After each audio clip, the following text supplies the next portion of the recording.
Paro multitudinario frente al Parlamento en Montevideo y réplicas en todo el país. El PIT-CNT concluyó a las 13 horas el paro general parcial convocado bajo la consigna por nuestros derechos contra el ajuste regresivo. La movilización comenzó a las 9 de la mañana frente a las oficinas del presidente de la República en Plaza Independencia y continuó hasta el Parlamento, donde desde ayer se está analizando el proyecto de rendición de cuentas.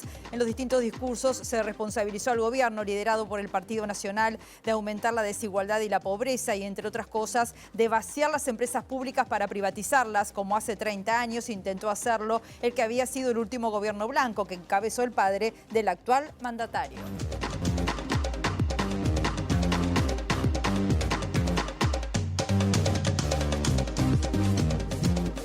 ¿Qué tal? ¿Cómo están? Bienvenidas, bienvenidos a MB Noticias. Comenzamos el informativo a esta hora con 11 grados y según Inumet va a seguir así el tiempo con un cielo claro y algo nuboso. Vamos a contarles, como siempre, que estamos viendo las cámaras del Centro de Gestión de Movilidad de la Intendencia de Montevideo, todo lo que es ese trayecto que llevó a la marcha y concentración del PIT-CNT ha estado afectado. Lentamente se está comenzando a normalizar toda esa zona que va desde Torre Ejecutiva hasta el Parlamento, así que por allí hay que estar atentos.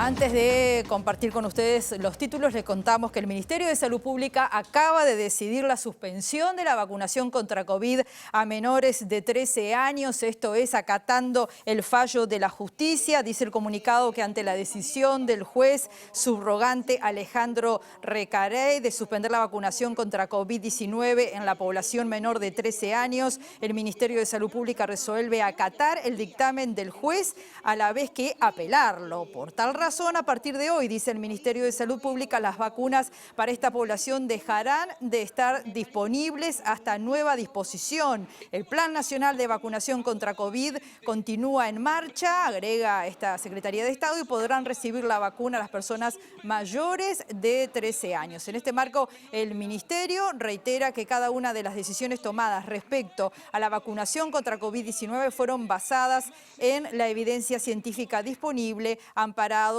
en la idoneidad, agregan comunicado, experiencia y trayectoria de los integrantes de la Comisión Nacional Asesora de Vacunas, el Grupo ad hoc, el Grupo GACH y la comunidad científica, quienes determinaron con base en múltiples estudios que las vacunas administradas son seguras y efectivas. Finaliza el comunicado del Ministerio de Salud Pública diciendo que, dado el escenario epidemiológico actual, el Ministerio hace énfasis en la importancia de mantener los cuidados no farmacológicos, especialmente en la población que no haya recibido vacunas o que no haya completado su estatus vacunal. Y entre las 9 de la mañana y las 13 horas se realizó hoy el paro general parcial convocado por el PIT-CNT con una plataforma que recogió los principales temas de la agenda política y económica y con la rendición de cuentas como eje. La medida se realiza bajo la consigna por nuestros derechos, contra el ajuste regresivo y por la unidad de quienes movemos la rueda. Los temas que acompañan la consigna general fueron los siguientes: contra el hambre y la carestía, por trabajo digno y de calidad por salario, por una seguridad social integral, en contra del aumento de la edad jubilatoria, en defensa de la negociación colectiva, en defensa de las empresas públicas y su rol social. Y el dirigente de la Federación de la Industria Láctea, hablamos de Enrique Méndez, fue uno de los oradores del acto frente al Parlamento. En su discurso apuntó contra el modelo económico que defiende el gobierno, al que acusó de aumentar el déficit humano en el país. Sin duda que no nos encontramos en un escenario en el Uruguay donde la economía sea parte de una crisis, viva una crisis económica. Pero sí tenemos que decir que en el Uruguay nos encontramos en crisis, pero en crisis de desigualdad. Y eso está extremadamente profundizado y demostrado. Y donde nos encontramos frente a una administración de este país que está priorizando y pensando cada día más en cómo puede disminuir un déficit fiscal, pero se olvida de que cada día se profundiza más el déficit humano dentro del Uruguay. Sin duda nos queda claro que es necesario combatir las cuestiones vinculadas al crecimiento de los precios de forma brutal que se ha venido viendo en este periodo. Pero eso no se puede hacer, y tenemos que remarcarlo, con las definiciones que este Poder Ejecutivo acaba de tomar. No se puede intentar disminuir los precios, claramente, haciendo cuestiones tales como fue bajar los aranceles en las harinas y en los aceites para los sectores de importación, donde claramente tomar una definición de esas características sin duda significa impactar negativamente la industria nacional, los puestos de trabajo nacionales, y desde acá este movimiento sindical va a abrazar la lucha y la defensa de los puestos de trabajo en la industria nacional. A su turno, el presidente de SUTEL, Gabriel Molina, trazó un panorama del impacto negativo que tienen las empresas públicas el actual programa de gobierno, que no repone el personal vacante y busca privatizarlas como hizo el Partido Nacional, dijo hace 30 años en el gobierno de Luis Alberto Lacalle. ¿Para qué las empresas públicas? ¿Por qué tener empresas públicas? ¿Por qué los uruguayos fuimos tan porfiados que en el 1992, a 30 años de esa gesta heroica, las defendimos? ¿Porque somos porfiados nomás? No, porque las empresas públicas son el aparato productivo que el Estado tiene. Son las que a través de la inversión pública generan esencialmente trabajo. Son esas que en la refinería de La Teja generaron tantas fuentes de trabajo, donde miles y miles de cientos y cientos de trabajadores de la construcción y del metal iban todos los días a trabajar. Se llenó La Teja de trabajadores. Es la misma que en el 2008, con la inversión de la fibra óptica, llenó de cientos y cientos de trabajadores en todo el país. Esas son nuestras empresas públicas que hoy las quieren destrozar. Por su parte, el vicepresidente del PIT-CNT, José Lo López, destacó el poder que tiene la movilización, lo cual dijo que quedó demostrado con el acuerdo salarial suscrito entre el Poder Ejecutivo y la Confederación de Organizaciones de Funcionarios del Estado. Hasta hace un mes atrás, el Poder Ejecutivo planteaba una pauta salarial de un 2,9% de recuperación para el sector público. Y después de la gran movilización del sector de la educación, de la gran movilización de COFE nucleando a trabajadores, tanto de la Administración Central como servicios descentralizados, de la gran movilización que también hicieron los compañeros de la empresa pública, se abrió esa negociación, pudimos quebrar esa pauta y llegar a una recuperación de alrededor del 6% por encima de la inflación, lo que nos deja bastante mejor posicionado y demuestra, como siempre, que la lucha paga. Y en otro tramo de su intervención, José Lo López retomó el tema justamente de las empresas públicas al señalar que el actual proceso privatizador es aún más preocupante que el del año 1990. Esta nueva modalidad de privatización y tercerización que implementa este gobierno es tan perversa o más que la de los años 90. Ahí tenemos lo que pasó con el puerto, lo que está pasando con el Portland y los combustibles de ANCAP, la situación que denuncian nuestros compañeros de AUTE, la entrega de lo más sustantivo de las telecomunicaciones como es el Internet, después de tamaña inversión en infraestructura, lo que se pretende hacer en OCE y el famoso proyecto Neptuno, lo que denuncian nuestros compañeros del Correo, y podríamos seguir enumerando. El pueblo uruguayo no debe perder pisada en defensa de nuestro patrimonio. Las empresas son del pueblo, las empresas se defienden, no se venden y mucho menos se regalan. Funcionarios del BPS de Fraiventos cerraron el local de forma transitoria luego de que una persona con un arma blanca amenazara a los trabajadores. El gremio denuncia que esta situación se viene repitiendo en varios puntos del interior y piden soluciones a las autoridades. Por ese motivo decidieron, en el marco justamente del paro parcial del PIT-CNT, extenderlo por 24 horas en todo el país. Se sucedió un hecho de violencia en la sucursal de Fraiventos, donde una compañera fue amenazada con un arma blanca por una solicitud de un beneficiario que venía sin documento de identidad, y como la población sabe, nosotros no podemos realizar ningún tipo de trámite, ni siquiera una consulta, si no nos presentan el documento de identidad para comprobar que la persona que lo solicita es la misma que lo está requiriendo, ¿verdad? Esto no es de ahora, la violencia en la sociedad es una situación que viene en escalada, que tenemos que prestar atención a estas situaciones, y esta es una de las causales, el tema de la seguridad en las oficinas del interior, que motivan este paro, si bien es un paro de la plataforma del Pit-CNT que ya se venía manejando desde hace varios meses, ¿no?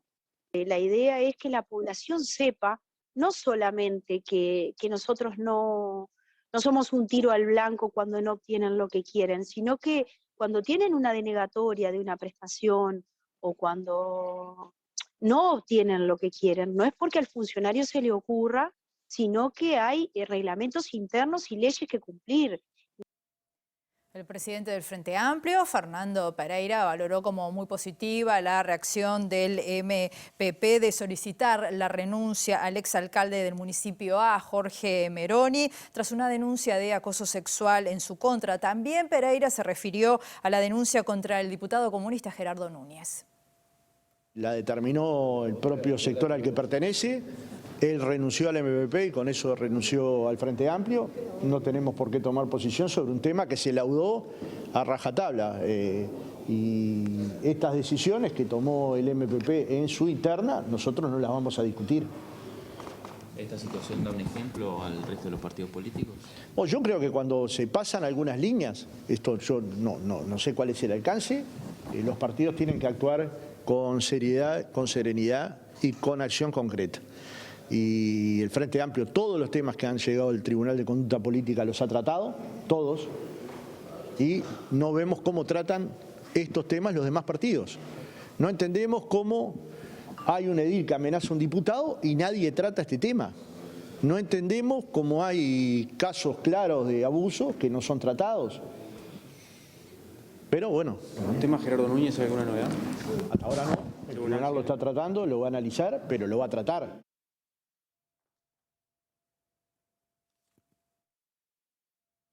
Momento de hacer una pausa muy breve, volvemos enseguida.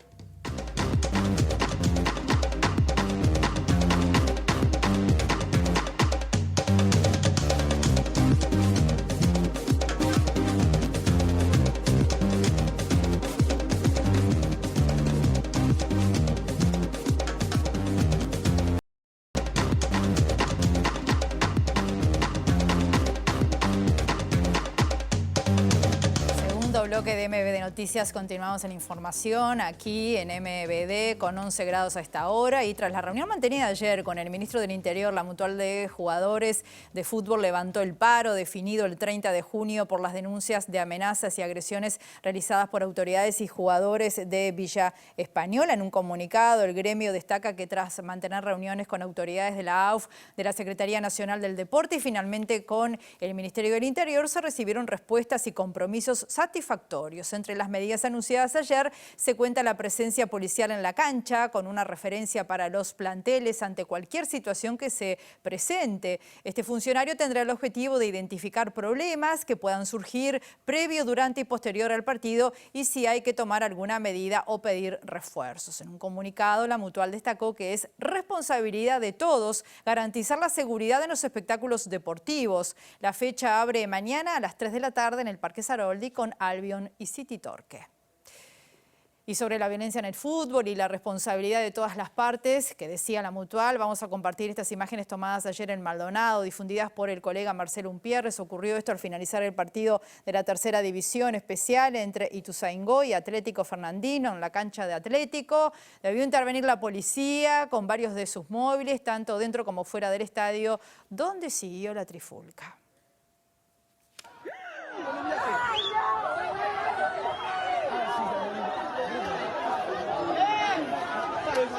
¡Para, le están agarrachando, le están agarrando entre mí!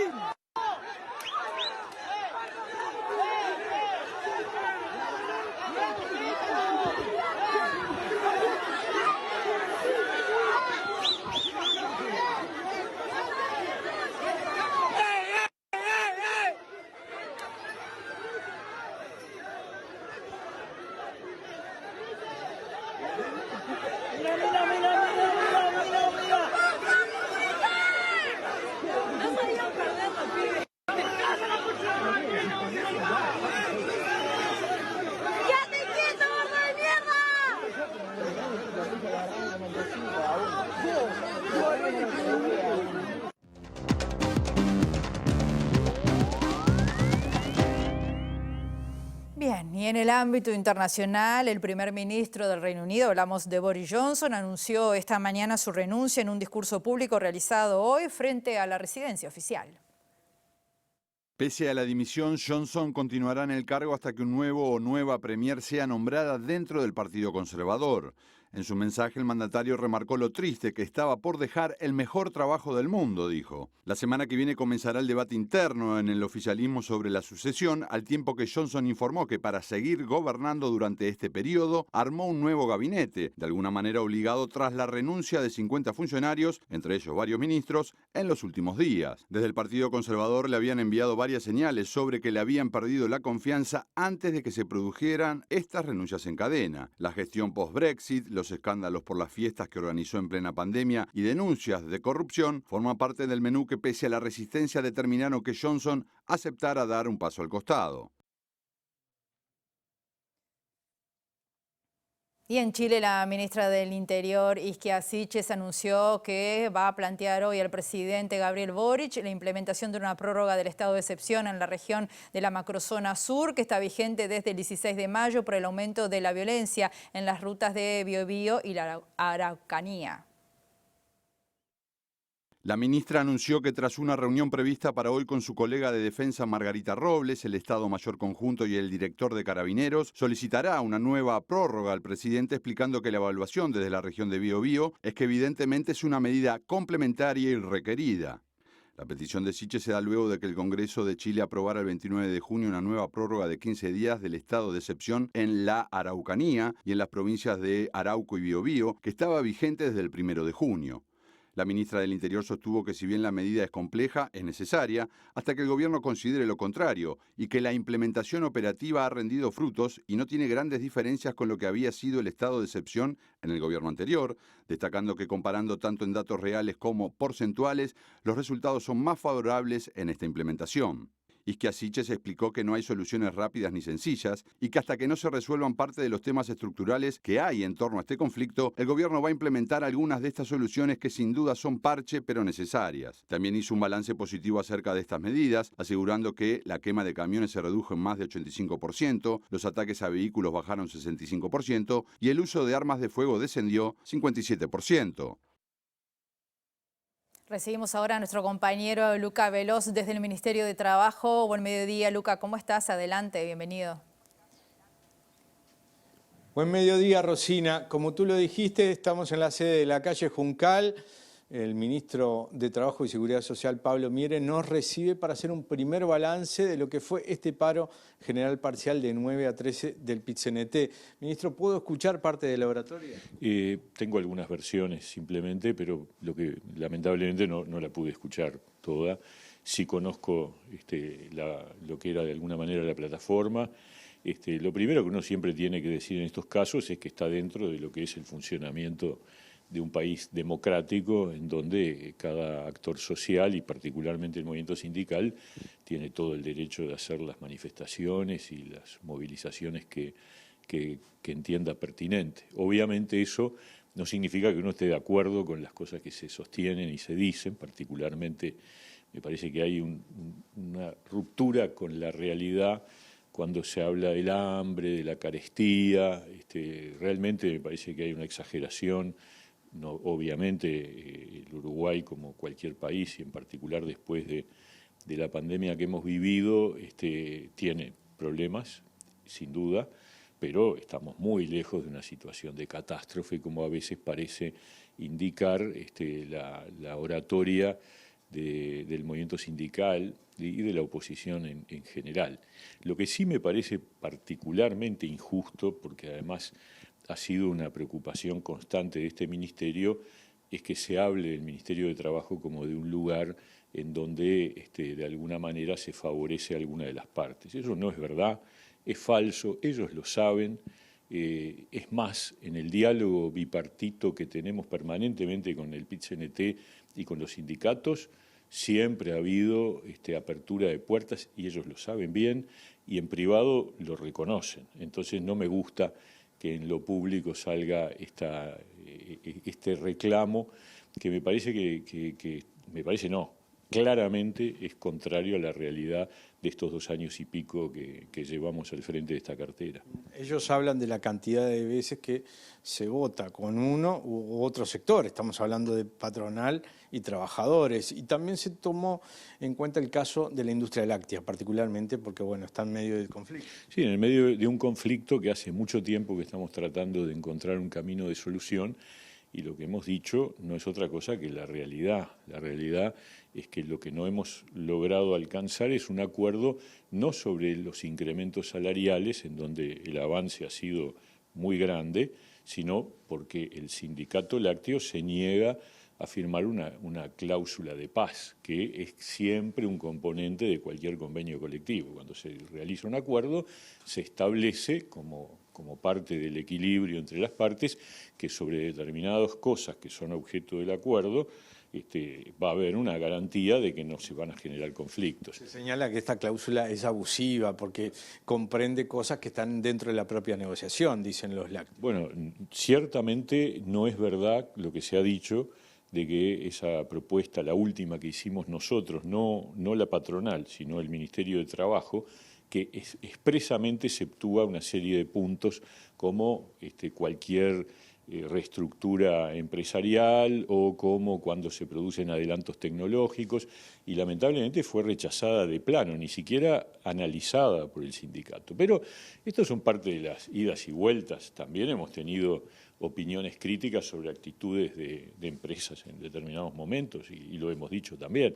O sea, esto prueba que nosotros estamos con una apertura total a buscar entendimientos entre las partes, y ellos saben que en el Ministerio de Trabajo tienen garantías para dialogar, para buscar entendimientos, y que este Ministerio de Trabajo ha priorizado siempre la negociación colectiva, y en concreto con respecto al tema lácteo también seguimos, por supuesto, buscando soluciones de salida.